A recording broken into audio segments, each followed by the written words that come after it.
In the year 14 AD, the Roman Empire, the most powerful civilization on Earth, was fighting wars on 3 continents, feeding 1 million people, and building roads we still use today.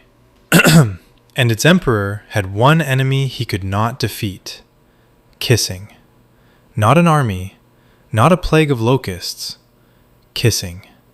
The emperor of Rome tried to ban kissing by imperial decree, backed by the full power of the Roman state.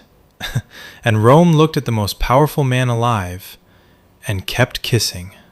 By the end of this video, you're going to know why Rome kissed so much it caused an actual medical crisis, why there were 3 official government-recognized categories of kissing, and why missing your assigned kissing tier could end your political career.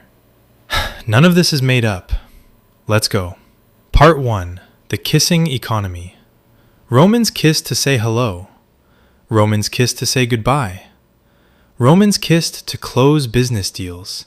A kiss was a mark of good faith, like a signature, but wetter. You won a court case? Your supporters kissed you. You came back from a trip? The entire household lined up for kisses. Family, friends, clients, that one guy who owes you money? Everyone. The poet Martial, a man who complained professionally, wrote that you could not walk through Rome without being ambushed by kissers. Weavers, cobblers, men with questionable beards, people he was actively trying to avoid. Rome, in his words, was a city of kissers, and there was no escape. Because refusing a kiss? That was an insult. That could end a friendship, sour a business deal, or start a family feud.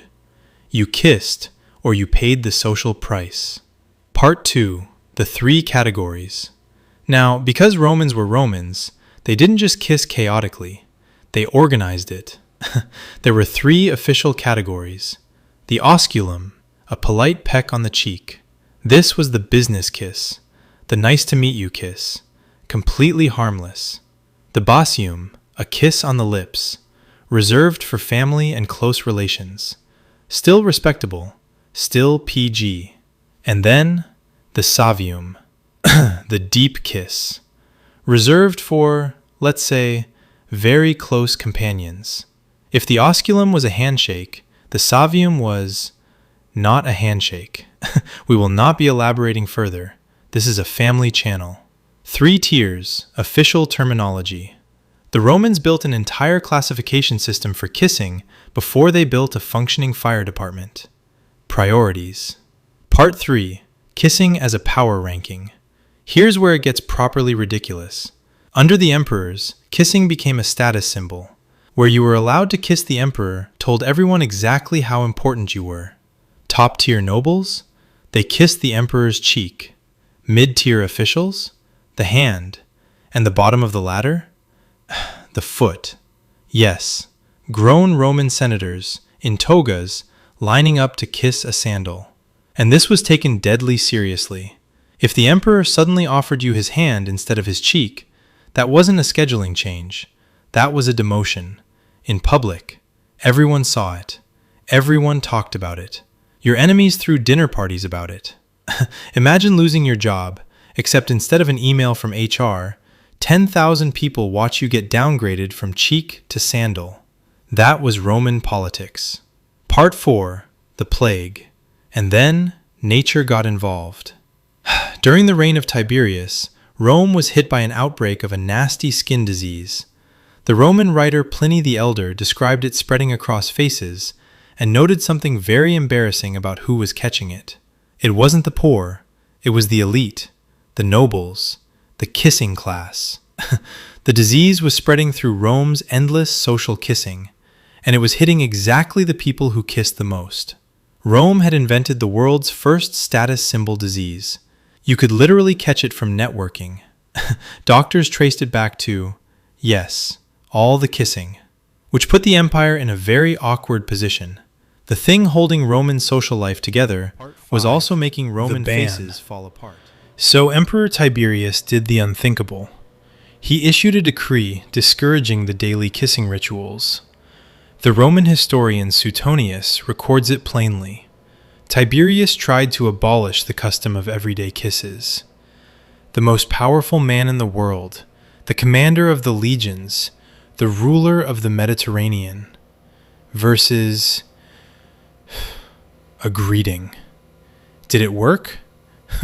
Of course it didn't work. It's Rome. Kissing was how deals were closed, how loyalty was shown, how status was performed.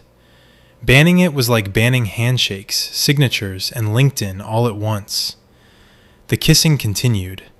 Through the outbreak, through the decree, through everything. Tiberius could execute senators.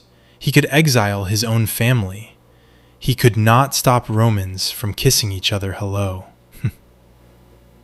Part 6. The Aftermath. Here's the best part. The kissing outlived everything. It outlived Tiberius. It outlived the plague.